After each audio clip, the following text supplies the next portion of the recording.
your Saturday evening or Saturday night, depending, or Saturday afternoon, depending wherever you are on the planet with us. Once again, I am Mighty RX, Max Paul, your host, owner of the Alaska Storm. Tonight, I'm joined by our current champion owner, Ramos, owner of the Mexico City Aztecs. Ramos, say hi to the people. Hello, everybody. Thank you very much for joining us. Hi, Ramos. Like I try to tell everybody, especially that even this week, Andrew Rastelli, our director of player personnel, put it out there to turn in your votes for the power rankings, who you believe to be number one, who you believe is number 18, and everybody else in between. With that being said, we have our own version of the power rankings, so to speak, because everybody doesn't see eye to eye. And tonight we're gonna let y'all peek at our list a little bit and give y'all some reasonings behind it, especially to the new guys that haven't had a chance to, watch as much or as many games as we've had. And so you might not be familiar with the way certain teams use their personnel or the way certain coaches coach up their personnel or even the way certain personnel looks. Because though we have a big influx of players, there are a lot of returning players as well. New faces, new places, stuff like that. So, without further ado, Ramos, who you got at number 18? Alrighty, so before I begin with the 18, I will say like right from the get-go, the last four teams that I have are the four expansion teams. Because for me, like my reason of thought was I cannot put anybody on expansion better than anybody who already is in the league. So my 18 is the San Francisco Sharks.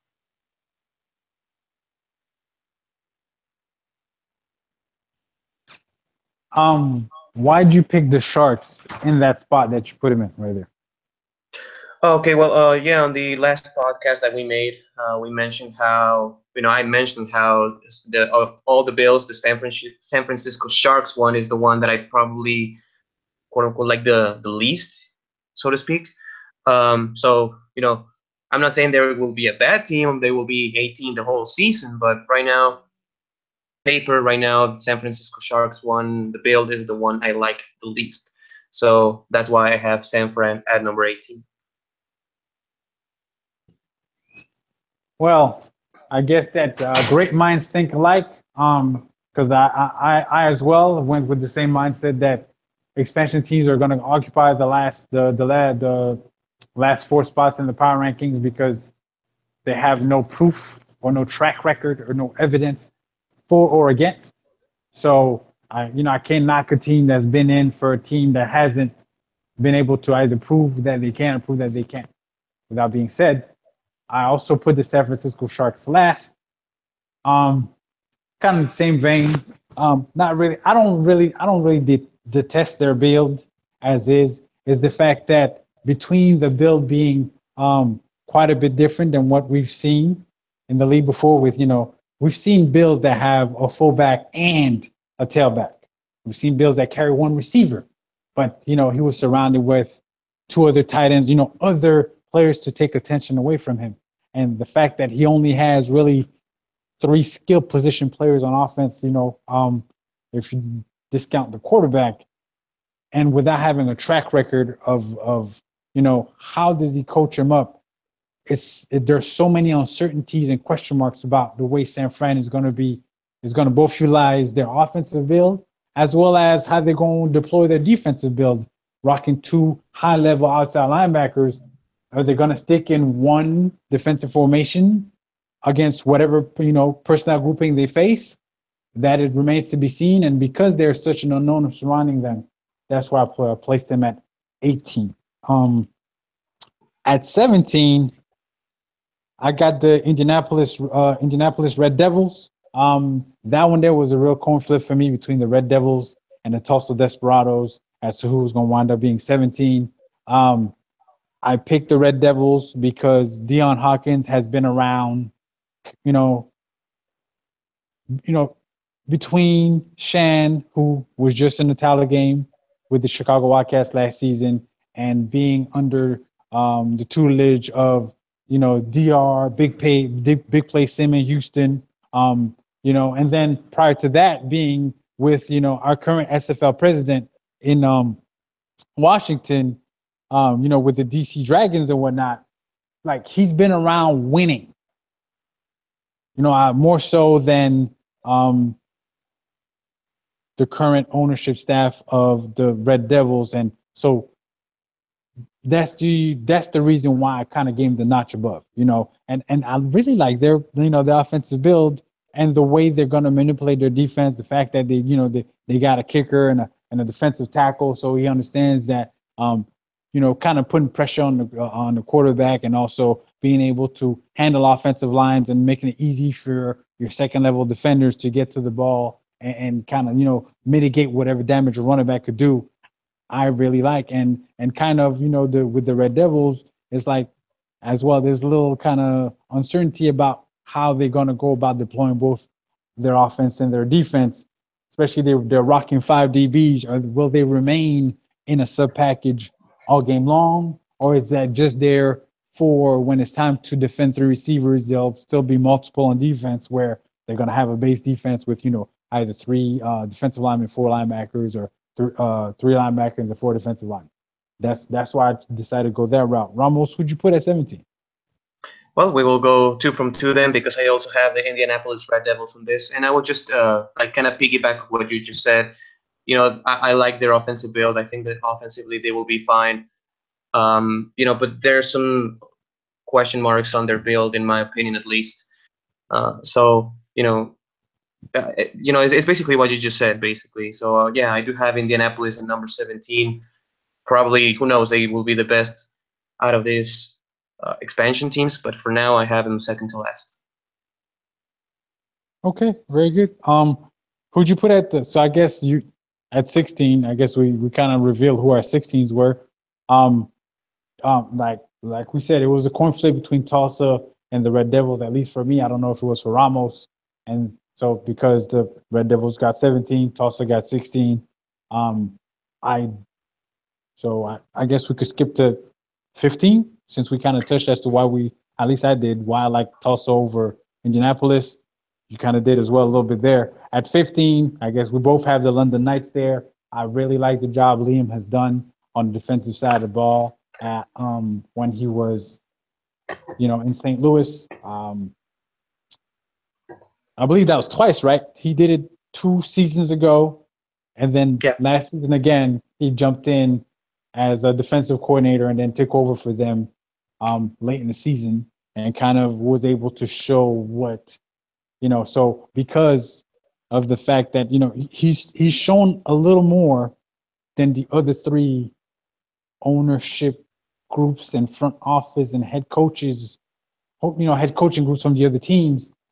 I like London. I like what London got going on as well with their build and the way they went about allocating the values amongst the teams. That's why I like the London Knights in that spot. Now, mind you, my power rankings aren't indicative of where these teams will finish at the end.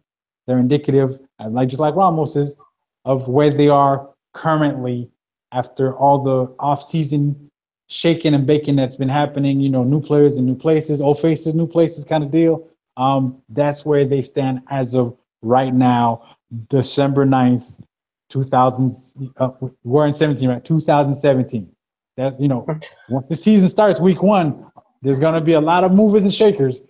We'll touch on those once the season begins. But as of right now, the London Knights to me are 15.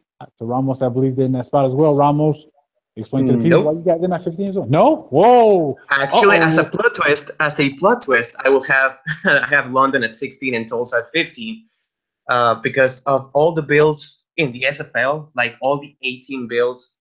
The Tulsa Desperados one, excluding my own team, is the second one that I like the most, because I think they are balanced, and I think that they will be able to do everything very well. They have a balanced offense, balanced defense, and they have the special teams with a kicker. So I like what London is doing right now, but in my opinion, Tulsa has the best build of all the 4 expansion teams. I really like Dion. Not saying I don't like Liam, but I think that he will be able to exploit his offensive and defensive scheme. and he also has that kicker because I believe that in this season the kicker of the teams that have a kicker will decide some ball games. So I have the Desperados 15, and I have the Knights at 16. Okay. Very good. Then you know what? Seeing that you're gonna flip the script on me like that without me even noticing, who you got at 14? At 14, I have the St. Louis Gladiators. And the only reason why is because they finished last, close to last season. And as I said, the Carolina Skyhawks, other than my own build, the Carolina Skyhawks is the build that I like the most in the SFL. So that's why I have the Gladiators at 14. What you got? I actually have the Oklahoma City Renegades at Oh, 14. nice. Um, I I don't like their build, at least not Okay. offensively, not to begin the season. The fact that they went like budget, you know what I'm saying, budget basement off, on their offensive side of the ball, like, and that and the fact that they've for all these seasons past, they were overly reliant on, you know, Teddy Bru, on Brewski and Tiberius Bovine. Hmm. Well, they can't rely on those guys like that because Brewski's retired and their tight ends aren't of that skill level anymore. They're of the lowest possible skill level, but besides a non-star, their quarterback is the lowest possible skill level, as opposed to the quarterback they used to have that used to be, at the of middle value of Right. like their offense. I just the decision making the quarterback's gonna make, the playmakers they're lacking off offensively, at least early on. Um, Defensively, I don't think that they'll be hurting too much. They have that military safety back there, to help clean up any mistakes the secondary makes. So defensively, I don't think that's where the issue will lie. But offensively, between the lack of big play ability, and bell cow is going to at least spell do. You know what I'm saying? It's going.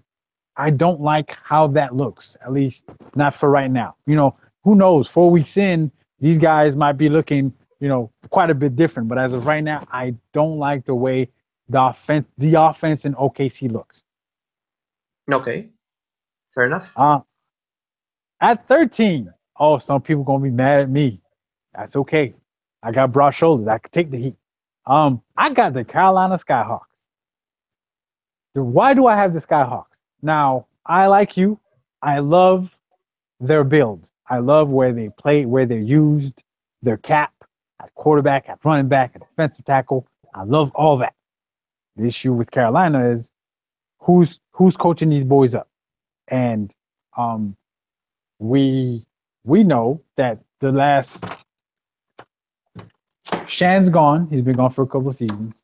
Andy's gone. He's gone for a couple of seasons. Mark Biddix was the man, and last season didn't go too well over there. So he got removed from that position. So now it's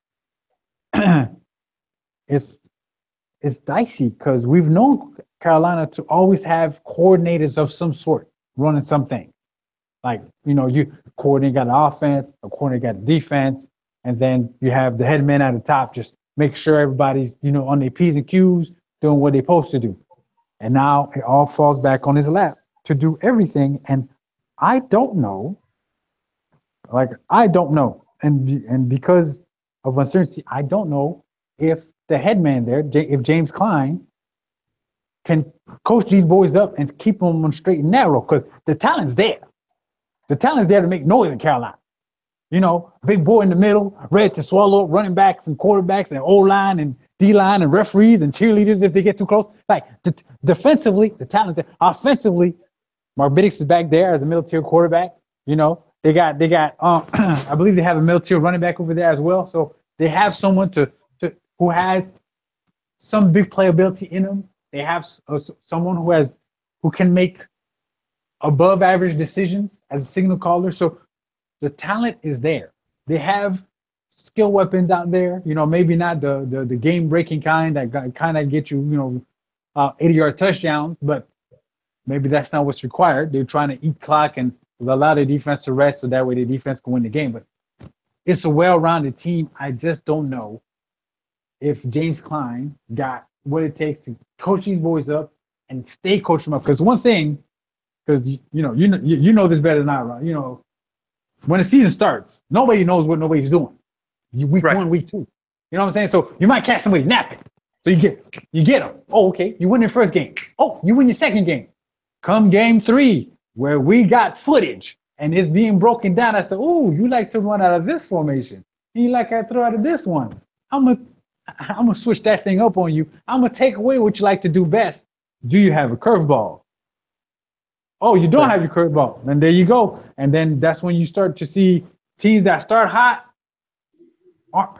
no longer stay hot because they don't have a curveball to their fastball. And so I don't doubt the talent in Carolina. The talent's there. Can James Klein, will he have a curveball once people adjust to his fastball? And that's why I got him at 13. Who you got at 13, Ramos? I got the Carolina Skyhawks as well because even though I really love their build, as you just said, it's not how your build is, it's how can you use this build. And I do not doubt James Klein to take the best out of this build, but is yet to be seen basically. And last season's indication was, probably not that great, not that great of a team. So that's why I have him at 13. But I do see a lot of potential in this Carolina Skyhawks team. I really see them in the East Division, really, be competitive in this division and really upsetting some people here. So, but it's yet to be seen whether they can exploit and whether they use this build to win these ball games. And as you said, later on this season, by week 6, week 7, can they just, keep it moving? I mean, basically, do they have a curveball? So they can adjust and they can, win ball games down the stretch. So Carolina Skyhawks at number 13, sorry. Okay. Who you got at 12, Ramos? At 12, I got the San Antonio Vaqueros because I love Greg Corky. I think Greg Corky is a hell of a coach. But at the same time, I am not too sold on kicker and punter and just having one corner. So the offense doesn't concern me because they have a high-tier quarterback. The running back is okay. The wide receiver, the Daily Holder, will do his thing. But the fact that they are a little bit thin on the defensive back area and kicker and punter kind of like concerns me. So that's why I have San Antonio at number 12. At 12, I have the St. Louis Gladiators. I believe, now I might be dead wrong and might be proven as such, with the moves they made this offseason, to bring in quarterback, to bring back Ethan Alexander, should I say, at the middle tier, and then to surround him, to aid and abet him, so to speak, with some talent outside, as opposed to last season when he had none. Bringing back Elijah Swain, who was a problem last season when he was the only threat. They're going to be balanced offensively. Defensively, I don't know who will be spearheading the defense. But we know that they have some experience on the defensive side as to how they run things. As shown with last season, at least the second half of last season, where the defense started getting its feet under itself and be able to play as well as they could. So defensively, they have some experience. If they keep that train going, they should be competitive in all, if most of their games, unlike early last season. With that being said, we still don't know if Ethan Alexander can string, complete quarters and then complete games to give his team a chance not only to win one but to win several, to give him a chance later in the season. And that's why I'm hopeful, but I don't have the pom poms yet. The pom poms are in the closet. You know me. Hey, I'll wave the pom poms for the gladiators, but they're in the closet right now because they kind of burn me. They stung me. I don't like being stung. It's not a good feel. So the pom poms in the closet, gladiators. Give me a reason to cheer for y'all from the west side.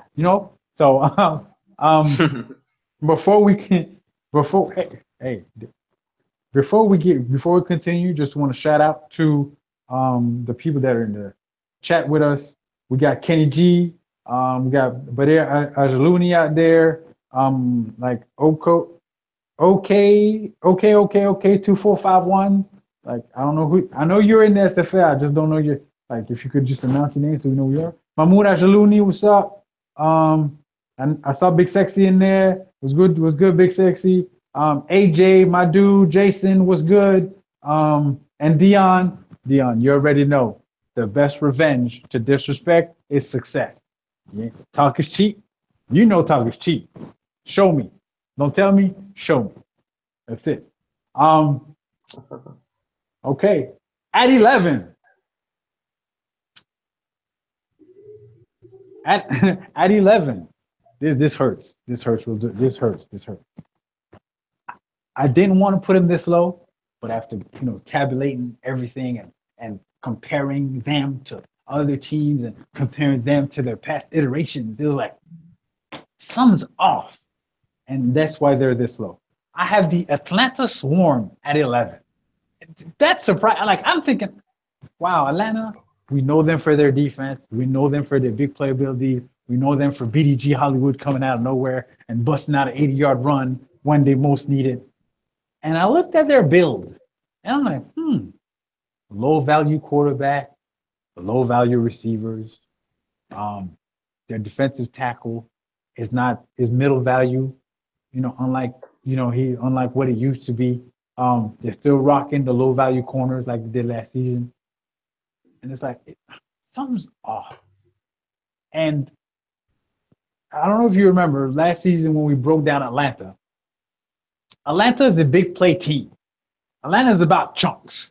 They ain't got time to be driving like they ain't the type of team like get in the car. We're gonna start it up. We're gonna go for a nice drive through the park. No, no, no, no, no, no, no, no, no. They're like, hey, jump in this rocket. We're going to the moon. Like they're about big plays, 60-yard bombs, 80-yard runs. Pick sixes that go 70. And I'm looking at this team and I'm like, who's gonna provide those big plays we're accustomed Atlanta of seeing from Atlanta? Like Boo Chisholm has been like kind of neutered at least early on. And BDG is not the BDG that we come to know. Their quarterback has been, demoted greatly from where he used to be. Now he's a low-level quarterback. I don't doubt the defense is going to be the defense. Cheesy, Cheesy's, what I'm saying? His thing is deep. I don't doubt the defense is going to do what it do. But will the offense allow the defense a chance to win the game? Or will the offense throw the game away before they have a chance to get in the final quarter, at least early on in the season? And that question mark, that uncertainty is the reason why I have Atlanta this low. Who do you have at 11? At 11, I have actually the Oklahoma City Renegades. I like their build to a degree, but as you said, like we're going back to the can they throw a curveball? Because last season I was hyped for OKC. Like 2 weeks in, I was like, OKC, real deal, is the OKC of season 2. They go into the championship and no. So because like teams started to figure them out. So even though I think that the running game can be okay with 2 tight ends, I think that the passing game will be pretty good with the tight ends and the receivers. They have a high tier quarterback, not a high tier quarterback. Sorry, they have a middle tier quarterback. They have a middle tier running back, and they have a full defense with a defensive end. They have a linebacker, full secondary. So I will have the Renegades here for now, because I see potential. I see potential, but at the same time, we've seen it time and time again with the Renegades that they start off hot I think Andy brought this stat in the Discord chat like 2 weeks ago that the Oklahoma City Renegades, they're like 8-1, something like that in opening games. So they start up hot because like nobody knows nobody, but then they kind of fade. So for now, I have OKC 11. Okay. Before we continue, we have the owner of the Vancouver Legion, as well as former host of the SFL podcast, Mr. Andy Hamilton with us. Andy, what's going on tonight?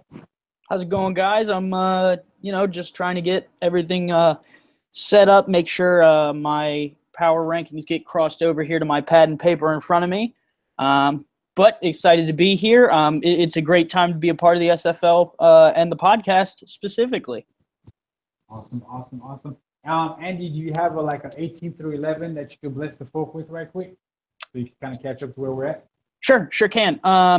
So I'll start at the bottom and I'll work my way up. At the bottom, I have arguably one of the bigger question marks in the league.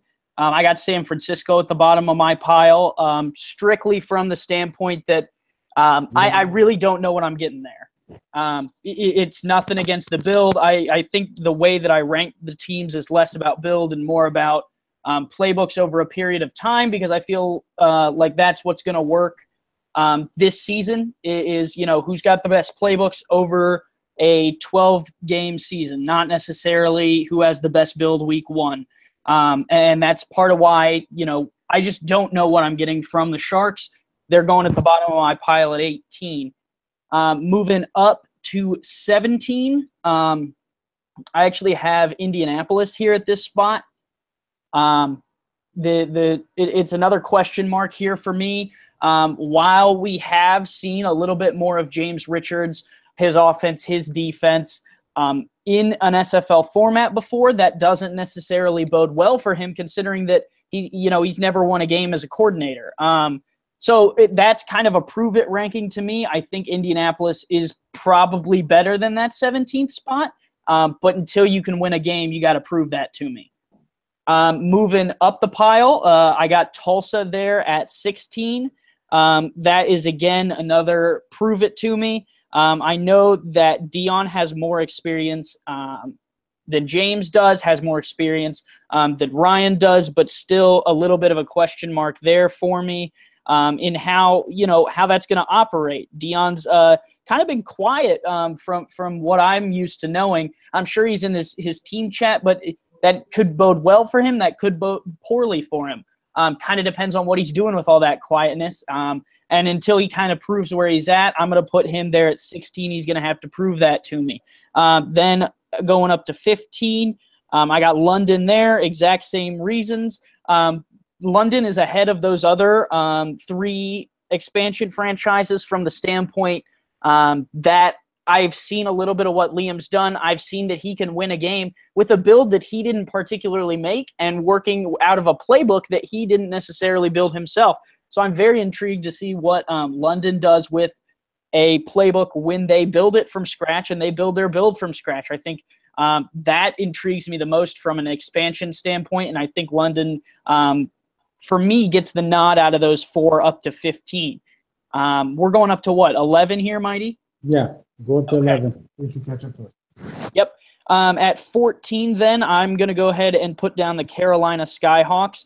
I love the Skyhawks. I love James. I love the team. I actually really like the build that they have coming. The reason they're going to be sliding in at 14 for me is for 2 reasons. One, last year did not go so well for them. Mark Biddix was a new coordinator. He's sticking with the Skyhawks. That's great. I love watching people get better year through year. I think Mark Biddix will do better.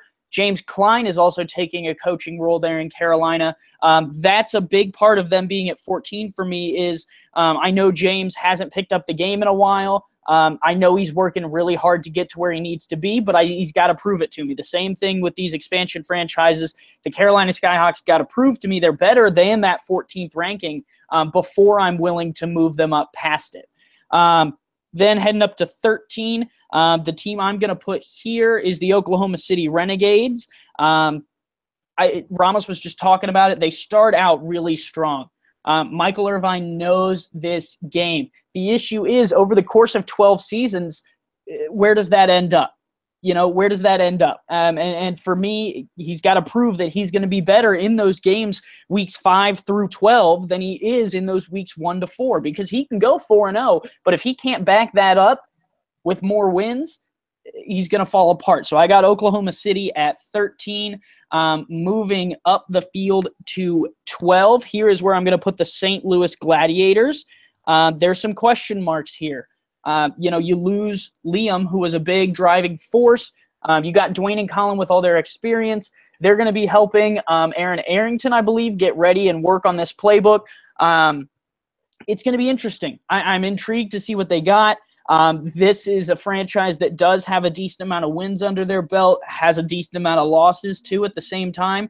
I'm intrigued to see how their build is going to play into this, what they learned from last year's build, and how they're going to make this playbook to start, because they've had that coaching change last year. I'm intrigued to see how that works. There's a lot of hands in on this playbook is essentially what I'm trying to say. You got teams at the top of the list that kind of have one guy overseeing the shadow. St. Louis has a lot of hands on that playbook, possibly a lot of differing ideas. I'm not 100% sure how that's going to work out. I got them at 12. And then to finish this up, rounded off at 11, let me see here, make sure I got everyone through this point. Yep, 11. I'm going to put the San Antonio Vaqueros at 11.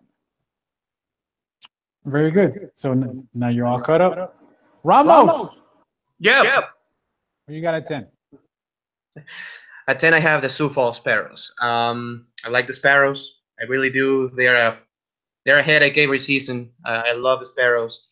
But then going with like 2 defensive ends, I don't know, man. I kind of wanted for them to have maybe one more offensive piece right there, probably another wide receiver instead of 2 defensive ends. I mean, who knows? Probably those defensive ends will have 15 sacks each this season. But, they have no corners. Ramos, are you looking at the right build? Because the Sioux Falls has no end. I am. Oh, my God. I was looking at the incorrect build. I'm sorry. I was looking at the incorrect. AJ, I got you, AJ. I got you, AJ. Jason, I got y'all. No worries. No, either way. Yeah, I knew I was looking. No, either way. Oh, my God. Fail. Let's do this again. Ramos, who you got at 10? Either way. No, I do have Sioux Falls, but here's the thing. I was looking at the incorrect because I have everything scripted. Sioux Falls. Okay, 3 linebackers here, right? Okay. Here's the thing, though. On the 3 linebackers, I do like it, but you kind of limit your defensive options here, because if you play, for example, dime defense, I mean, you have, for example, 2 linebackers out. And if you play, for example, a team that goes 5 wide receivers, it's like, are you really going to go 4-3 or 3-3?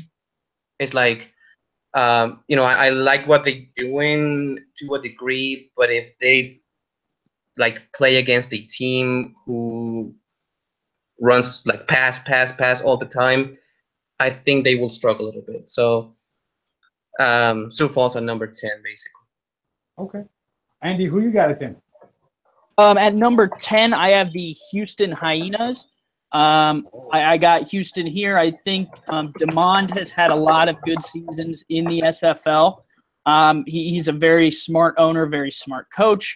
The reason I have him at 10 is that, there have been times during the past, few seasons where we've seen the Houston team kind of struggle.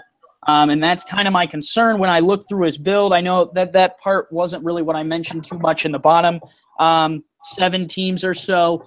When you look at his build, though, he's trying to build from the top down with the QB and the running back being the best players. The defensive side are some of the question marks for me. I kind of like how he's built that front 7, but the question for me is, how is that back 4 going to deal with some of the teams in their division? When you look at the way that Alaska's built, you look at the history that Dallas has and the way that Mac Wavy Jr. likes to form his offense, I don't know how that secondary is going to hold up. And there have been times where Houston has been kind of frustrated with the way that things have been going, and that can sometimes reflect on the changes you make. I think early in the season, this could be a tough start for Houston, just because of the way they're built, the same way that Vancouver or a team like Oklahoma City is going to start out a little bit slower. How will they adjust to that will be my question, and that's why I got them at 10. Okay, I can dig that. I know the mom won't be too happy about you ranking them that low, but hey, tough cookie. At right. 10, it's all hey, no worries. You can take it. You got thick skin.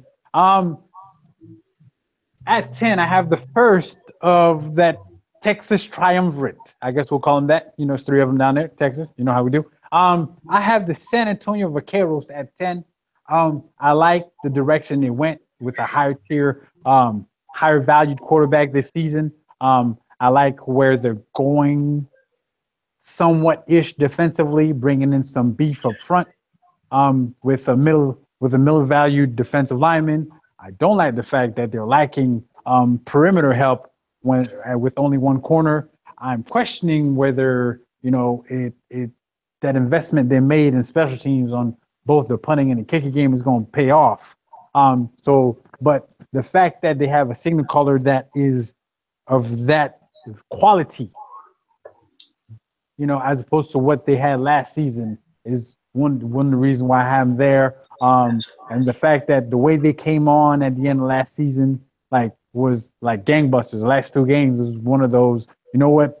It felt like they were angry at the way their season went, and they took out their frustrations on their last two opponents.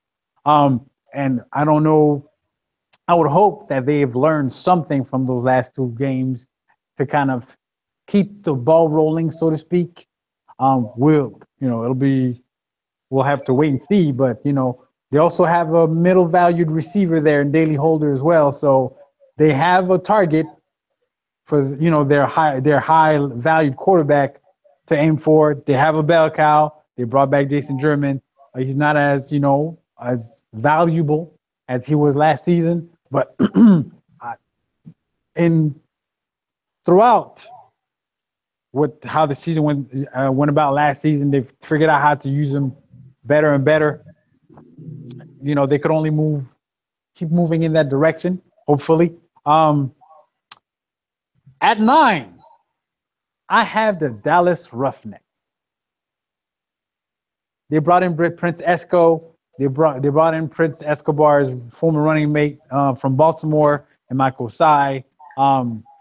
They brought back John Woo, two guns, Matt Wavy Jr. at quarterback.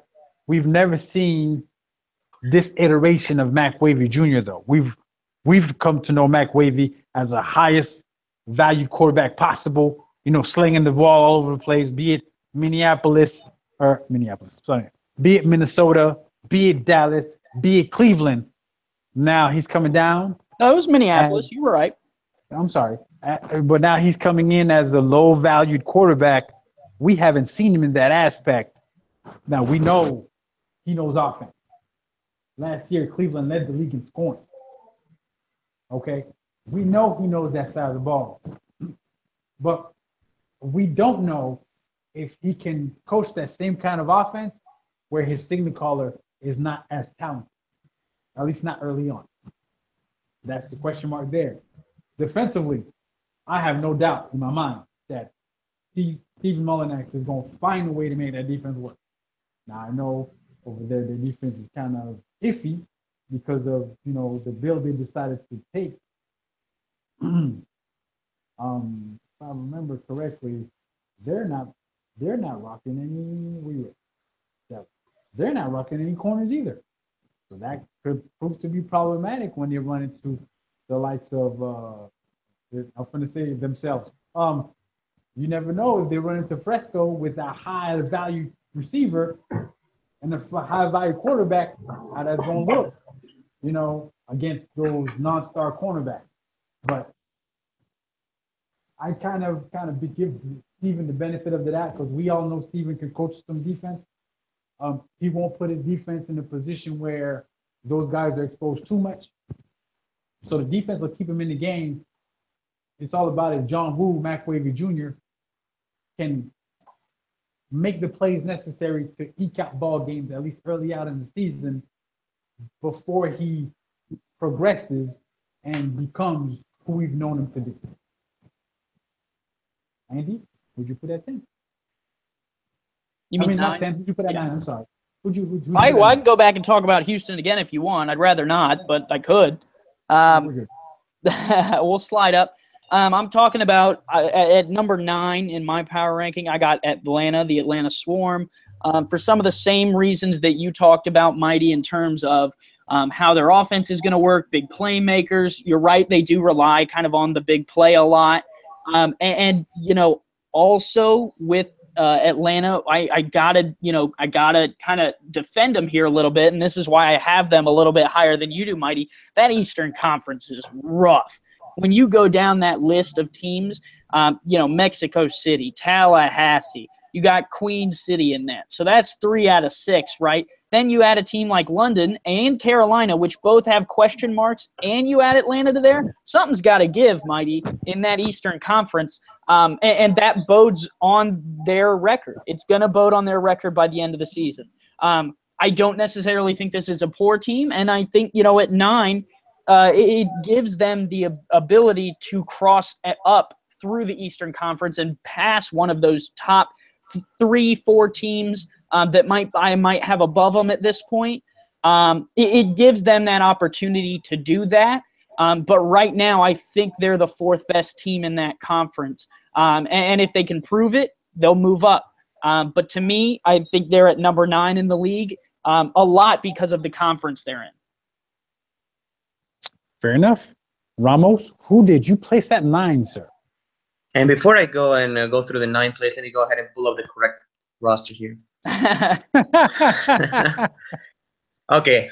Yeah, at number 9, I have the Dallas Roughnecks, as you mighty. I love Mike Davis. I triple love Prince Escobar here at 87 overall. But I do not like the corners, like the lack of corners in this case. And I do not like John Woo, McWavy Jr. at 79.94 value because, value is not everything. We know that value is not everything, but it really gives you like a glance and gives you like an idea on how a player might perform, especially at a position like quarterback. So I really like Troy LaShaw. He's going to be a beast, as he always is. But I don't know, man. On that offense, I don't see that they having a lot of punches to it, if you will, and they might be susceptible and on the edges with no corner. So I will have Dallas for here. You can never count out Dallas because they are that good of a team historically. But Roughnecks at number 9. Okay, let's keep the ball rolling. Ramos, who you put at 8? At number 8, I have the Houston Hyenas. The Hyenas. Yeah, I love their build. I really, really do. Their offense with 5 stars, the defense is loaded. But as Andy just put it out in the chat, like historically, I believe they are like 28 and 25. Yep. Like around 500, which is not bad. It's really not bad. But at the same time, it's not that great. So the Hyenas will be competitive. The Hyenas will play good. They have a big time addition in 80 gauge. So I like them, but I will put them on the 8th place right now. Okay. Andy, who'd you place at 8? At number 8, I got the Dallas Roughnecks, and I'll tell you guys why. Steve always puts a great defense together. That's one thing that we always talk about when we look at Dallas, no matter the season.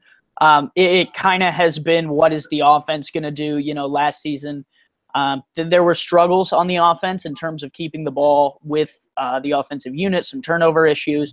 The one team that had plenty of offense last season was the Cleveland Stallions, right? And we all know who was doing the offense over there. That was McWavy Jr. McWavy Jr., the prodigal son, returns to Dallas. Combine that offense with Stephen Mullinex's defense, and this is going to get interesting. The other thing that they draw is they draw a pretty solid conference. Western Conference has some good teams in it, but a lot of those teams have had struggle points. Vancouver starts 0-4. You just talked about Houston's record. San Antonio, for as good as they played last season, have had some issues. San Francisco coming in kind of the wild card. There's a lot of question marks here in this Western Conference. I think that benefits Dallas, and I have them at 8 because I think when you combine a couple of those things coming together, I think it could be interesting down the line for Dallas. I think they make the playoffs. I think they're a solid team in the Western Conference. I think they're the 8th best team in the league. Cool. Well, I'm wrapping up my Texas triumvirate over here with the Houston Hyenas. Hyenas? No. The Houston Hyenas, like my boy Ramos just said. I got Houston at 8. I like the fact that they did not go bargain basement with their tailback. He's no value. My question here is I'm not used to seeing big play 80 DR Sim as a low value. And I don't know how that's going to look early on in the season. Because we know he's good for one big play a game. And he's usually, if not the guy that kind of, rallies them when they're, trying to find their way, or the guy that puts up the winning play himself in the waning seconds. I don't know if this version of DR Sim can do so, at least not early on. And because of that uncertainty, defensively, I have no worries there. They're going to play defense. The defense will keep them in ball games. That I'm not worried about. It's offensively, their running games going to keep, the down and distance, on time. It won't be 3rd and 10. It'll be 3rd and 4, 3rd and 1 kind of deal. So the offense will move somewhat, but let's say they get in the shootout with Vancouver, or let's say they get in the shootout with Dallas. Will they have the firepower offensively to mount that comeback, or to, let's say they're mired and their offense is stagnant? Like, who's going to spark that offense in the passing game? And that's my question mark there for you, because in the past, in Houston, they need to spread the offense, man. DR Sim run that post corner. He's going to get open. I don't know if that'll be the case early on in the season for the Hyenas. And that's why I got him, at number 8. At number 7. I'm going to hop in real quick, Mighty, because you made a really good point. When you're talking about DR Sim, you talk about how he starts off at a low value, but that value's halved whenever he's going to progress, right? Because that's not a user player, that's on Damon's player. And as we know, the coach progression is lower than the regular player progression. So, that's starting out low, and it's not going to progress as quickly as the other players. So that, that's just another concern that you add to Houston's radar. And I'm not trying to pick on him or anything. I just thought that you made a good point in bringing it up, that he's starting so low and he's not going to progress as quickly as the other receivers in the league. That could bode bad. Fair enough. At number 7, bring in the Vancouver Legion. We know the run they went in last season. They went on a ridiculous tear. They started out at 0-4, and it looked like their season was done before he started. And then came that overtime game that I believe the only overtime game that's ever been decided on a safety. And it looked like they found their winning ways from that point forward, because I believe they only lost 2 games the rest of the way, including the playoffs. So, but with all that being said, offensively, they were another team that was a little big play reliant. They had a plethora of skill weapons. They had a workhorse in the backfield. Coming into this season, that workhorse has been neutered a little bit. He's coming in at the low value contract. The receivers aren't as explosive as they used to be. They're coming in at low value contracts. Defensively, I'm not worried. Vancouver plays a lot of bend but don't break. We'll give you 3. You're not getting 10. You might get 10. You're not getting 20. And you're definitely not getting 30. So they play a lot of bend but don't break. They play a lot of, okay, you could try to throw that ball there. He's not open. You're going to learn the hard way kind of defense. So defensively, they'll keep him in the game. It's offensively, can those skill guys, can they get open for, enough with fast enough for Tom Pepper to not be on his back by the time the guys are ready to catch a pass down the field. So defensively, I know they'll be there. I have no worries there. Offensively, they have question marks, but because of the number of weapons they have, so eventually guys that get open short, I don't know if they'll be able to get open deep on a regular basis, at least early on. And that's where I have them in that, that same range as the Houston and Dallases. But I like the Legion better than I do those teams at 7. Andy, what you got at 7? Well, I think it's interesting. Great minds think alike. I got Vancouver also at 7. But I do think this is high. I think so. The way that I've done my rankings is I went through every team's schedule from top to bottom. I looked at games. I decided winners. I ranked all that up. At the end of the season, I have the records that I think everyone will go. That's not necessarily reflective of heading into the season where I think people will end up. So with that said, I think Vancouver's the 7th best team in the league when the dust settles at the end of the year. Going into the season, however, we are low, and I understand that. I think you bring up a lot of the valid points, so I'm not really going to reiterate on all those. I think our offense has the question marks. I think it'll come down to scheme. It'll come down to who we're playing week in, week out. But I do agree. I think this defense is stronger, arguably stronger than what we had last season, and so that really excites me. I'm very excited to get this team on the field. I've been working really hard to get my roster files set up, and with the website going up today, I'm excited about that. And kind of going back to what we talked about with Dallas, I think the Legion benefit from the conference that they're in. I think, with Mexico City and Sioux Falls leaving this conference to go to the East and Central respectively. I won't miss it one bit, Andy. I'm sorry. I didn't mean to cut you off. I won't miss either team one bit. Love you, AJ. Love you, Jason. Love you, Ramos, kicking brother. I ain't going to miss y'all one bit. I'm sorry. Continue, Andy. 100% with you. I think that the teams at the top of this conference benefit from it. The teams at the bottom still benefit from it because there's so many question marks in this Western Conference. But with the way that Vancouver finished the season last year, being those 3 points away from that championship game over Mexico City, no less, in that conference championship, and finishing with the record that they did in their last 12 games. I think we're 8-3 in our last 12, losing to San Antonio, Mexico City, obviously there at the end, and there might be one more in there. It bodes really well for Vancouver heading into season 10.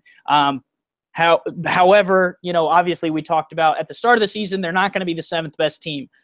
If we're judging based off the start, I would put us between 13 and 18, to be honest with you. But by the end of the season, I think Vancouver proves that they're the 7th best team. Awesome. Ramos, who would you put at 7?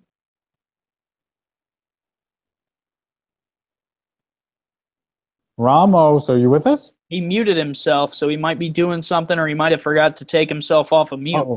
He got a big surprise. Hey, ho.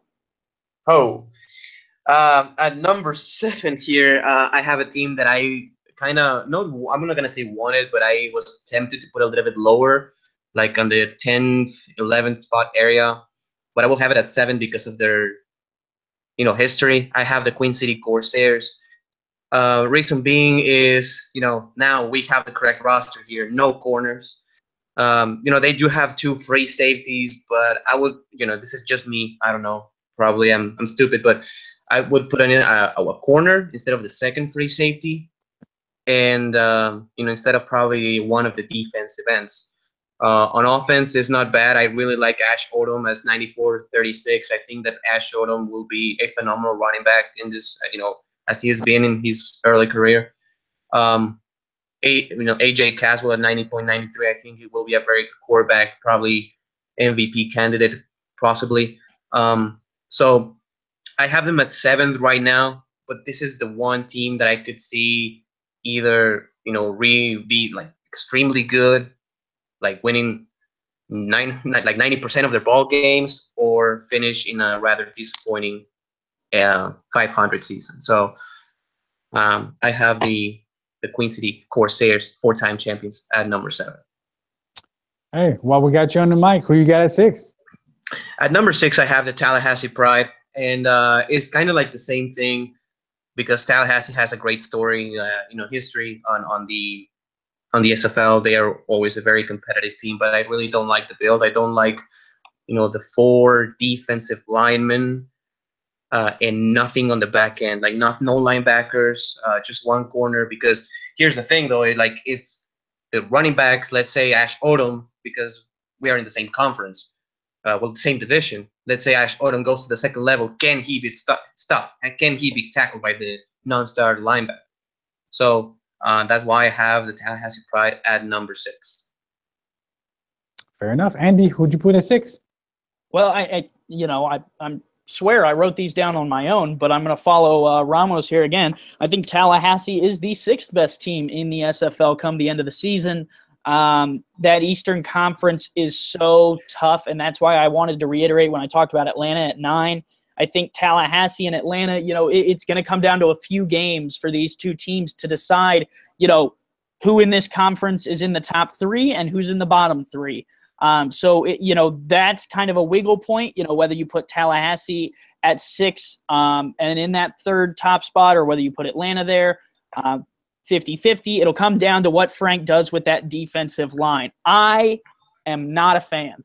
I do not like the defensive line builds. I've been outspoken about it. I'm just not a fan. And that's fine. A lot of people do a lot of different things, a lot of different ways. If that's how you win your games, great. For me, it's just not for me. And so I think there are some question marks, but I think that offense comes back. I think Alex Bond is going to be big for Tallahassee in terms of scouting and work. I think the way that they've kind of built up this team intrigues me. I'm kind of intrigued by the way that you look at Ken Gossett and how, big of a receiver he is with Duke Wilson. The fullback is the question mark for me at the rating that he's at. Is he enough to help Eniola at halfback? That'll kind of be the question mark on the offensive side of the ball. And then the defensive side of the ball, what are you going to do once you get past that front 4? Because there's plenty of plays in All-Pro that get you past that front 4 quickly. The question mark then is, who's stopping you? Because you got those 3 defensive backs who are going to come up, but that middle area, that 5 to 9 yard range, that's open season. However, I think that Frank is well aware of that. I think he's been hitting the books. I think he's the 6th best team come the end of the season.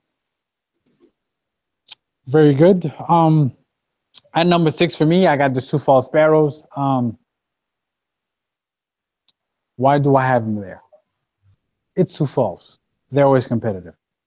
It's Sioux Falls. Defensively, we know they're always a problem. This season, they return a stacked defense with 3 second-level defenders in their linebackers, 4 third-level defenders with their DBs.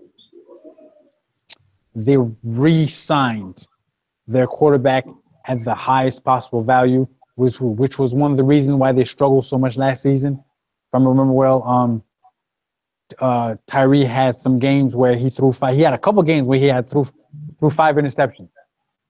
And I remember hearing some whispers from the Sparrows that they believe that's the reason why they weren't as successful as they should have been, because their quarterback was not the best that he could be. Well, guess what?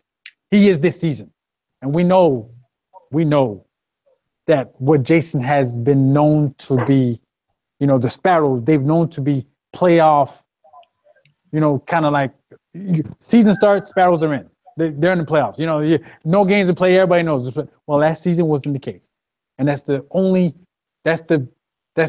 change that was made, really, that caused that to happen. That was the biggest domino that caused that. So now they fixed that issue.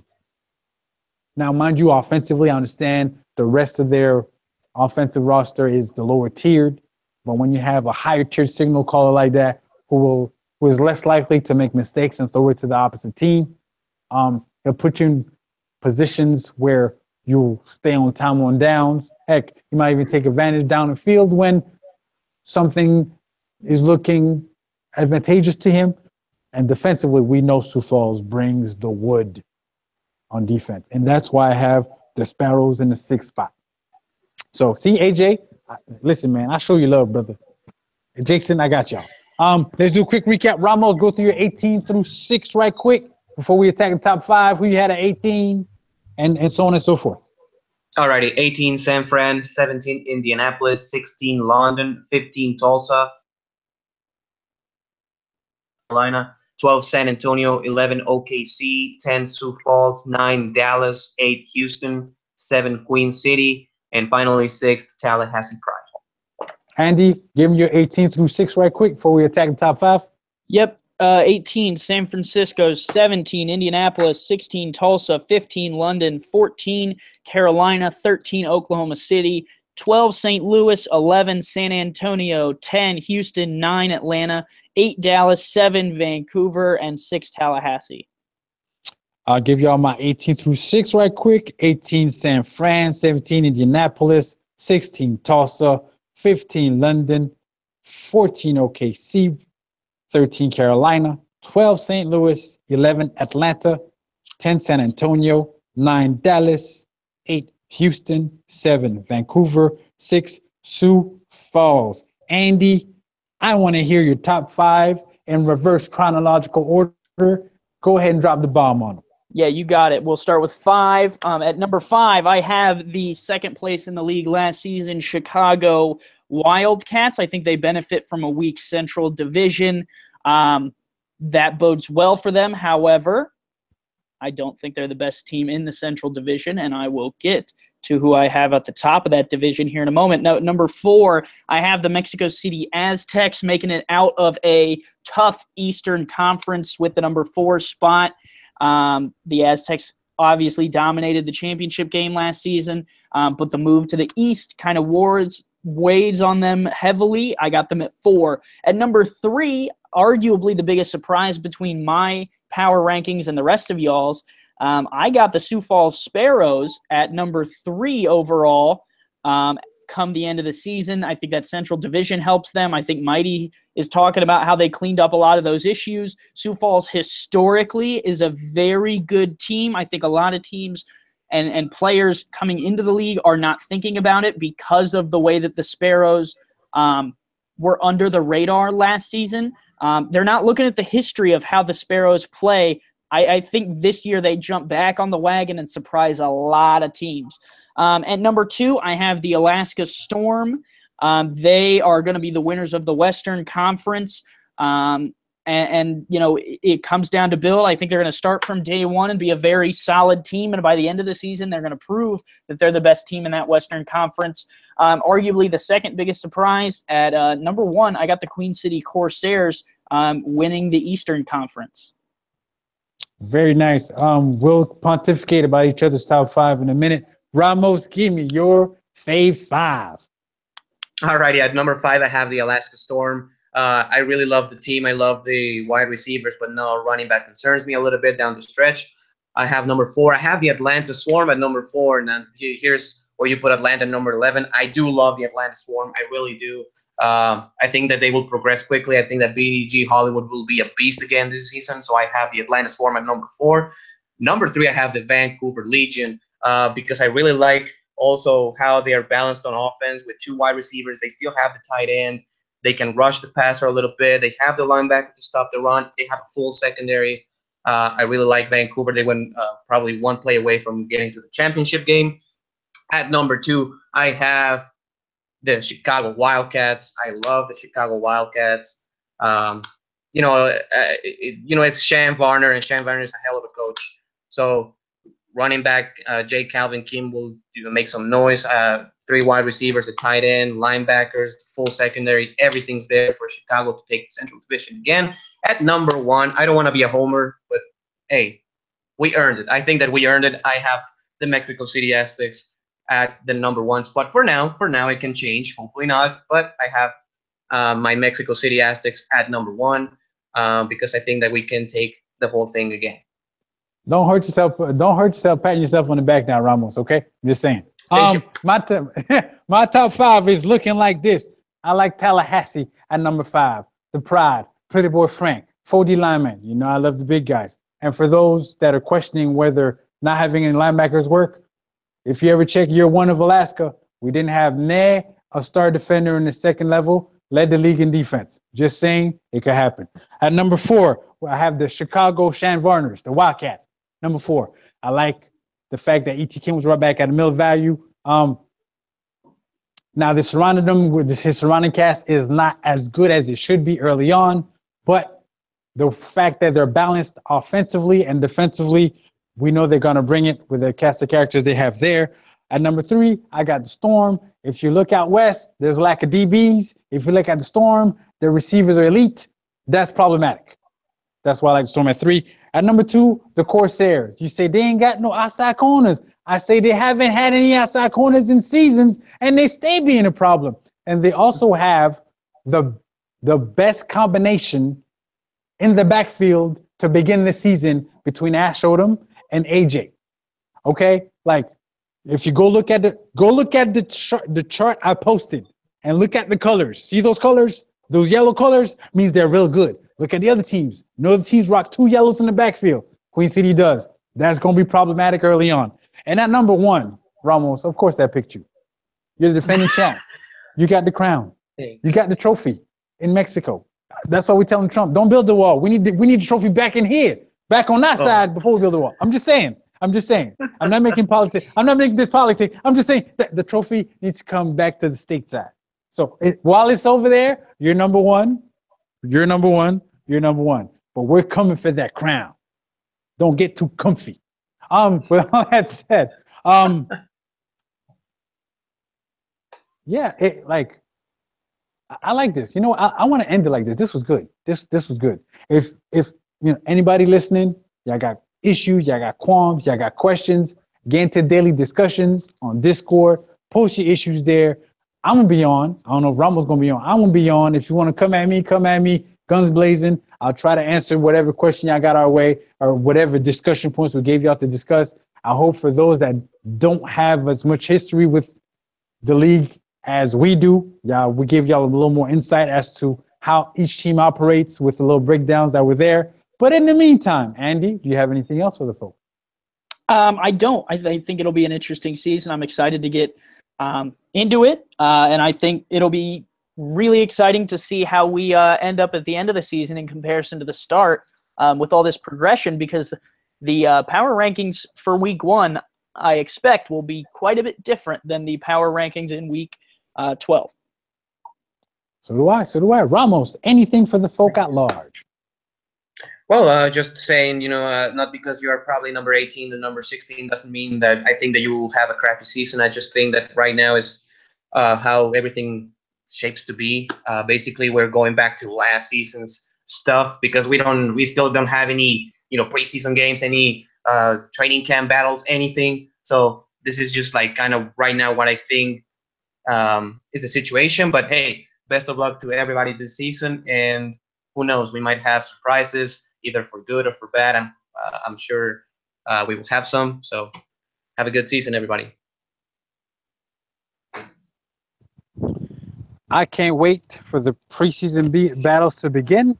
I believe Shan wants a piece of the Storm. Not only that, he wants a piece of the cold. So he wants to come to the house. So that's going to be interesting to watch. Yeah, this was fun. This was good. Again, hey, everybody, before we go, don't forget to check out the new website layout.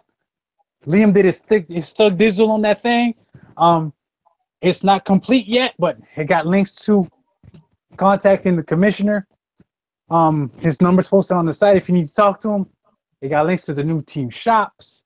So if you want to buy some swag, you know what I'm saying, you want to get dicked out in some Vancouver blue, you know what I'm saying, some Aztec Christmas green and red. If you want to rock that bright blue that blinds folk from Alaska, go check out the team shops. And with all that said, for Andy, owner of the Legion, for Ramos, owner of the crown, title holder, champion, Aztec, I'm Max Paul, Mighty RX, signing off. We'll see y'all or hear y'all and talk to y'all next week. Peace. See you guys. Peace.